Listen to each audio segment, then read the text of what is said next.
It is day 15 of 100, and it is a full moon night. It's the buck moon, which I was really excited about. And I had planned on doing a little full moon ritual down in the labyrinth, and then coming up and sitting with the horses out in the paddock and meditating with them. And so I came out to set up my things, and I had my box of essential oils with me, and it started to rain pretty good, and I didn't want my box to get messed up, like ruined in the wet. So I just came up to the barn, and at that point the sky just opened up. Oh my goodness, it was deafening. You couldn't hear a thing in here. It was great. And I thought, well, there goes my plans. I guess I'll just go ahead. I mean, it was dark and pouring. It just didn't seem like it was going to let up. So I just thought, well, I'll meditate here. Let's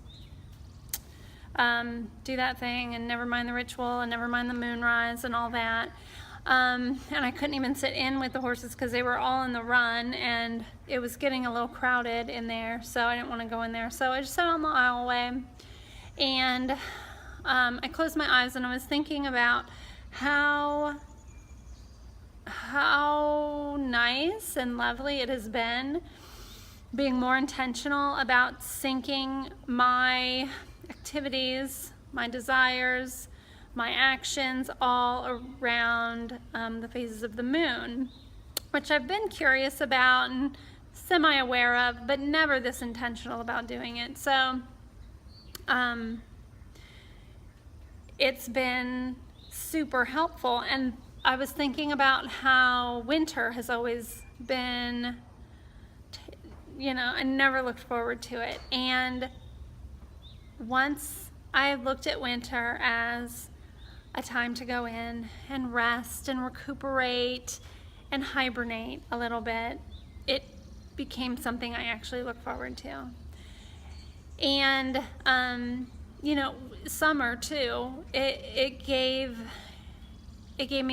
allowed me to feel even better about summer, because I'm often very busy and lots of activities and showing up and being out there, and I do all of that joyfully, which I think in my personality it's not, I'm not an outward person, but since finding that rhythm with nature and the seasons, I do all of that joyfully, because I know come winter I will get to rest. And I don't want to get to winter thinking I didn't do enough, or like I didn't do what I wanted to do, or I wish I had done more. I wish I had not been afraid to do more, I guess is where I'm going with that. So just thinking about how nice that has been, and focusing on that cyclical rhythm of nature. And it was raining. The rain was starting to lighten up. I could hear, and I could even see with my eyes closed how it was getting lighter outside. And I opened my eyes, and across the horizon is this giant rainbow. It was wonderful. And I would not have been able to witness that. That all would have happened, right? And I would not have been here to witness it if things had gone the way that I planned for them to go. And instead, I just kind of followed flow. At the time, I maybe did it a wee bit begrudgingly.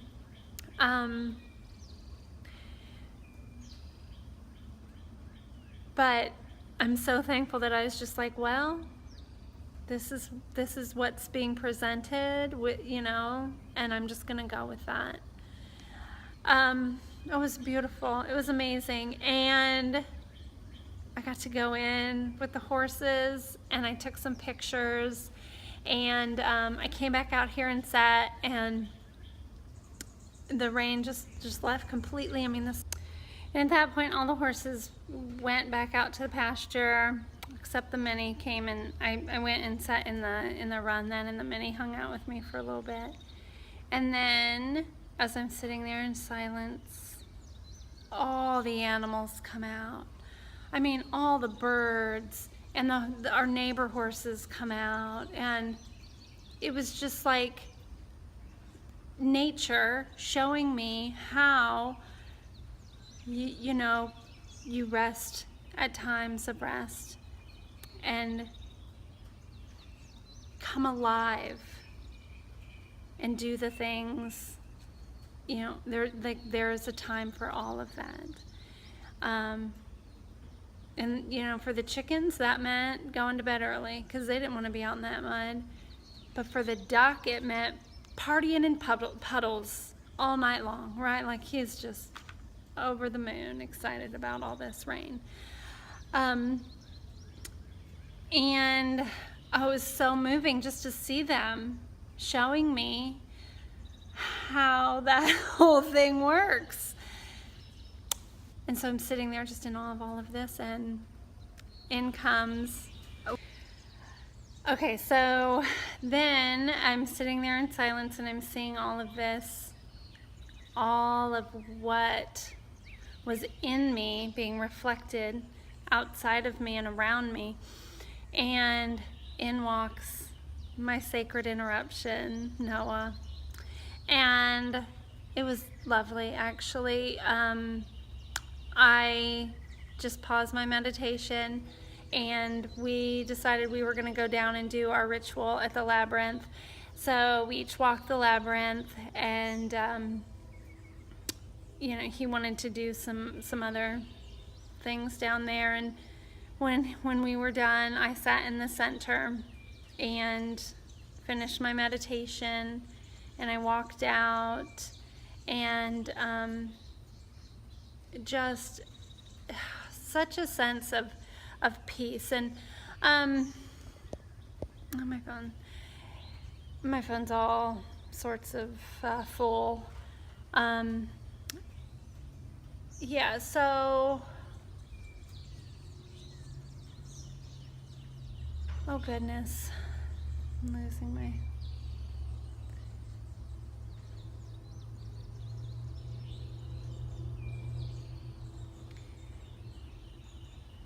When I would think of having a rhythm or being in a routine, I guess, having a rhythm to my day, maybe not so much a routine, but having a rhythm to my day feels good. It feels so much better than, I guess, what a routine to me just seems more structured.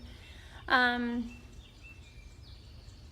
having that flow, like this is the general flow of our day, and some things happen and some things don't, and some things happen at this time or around this time, and that feels good.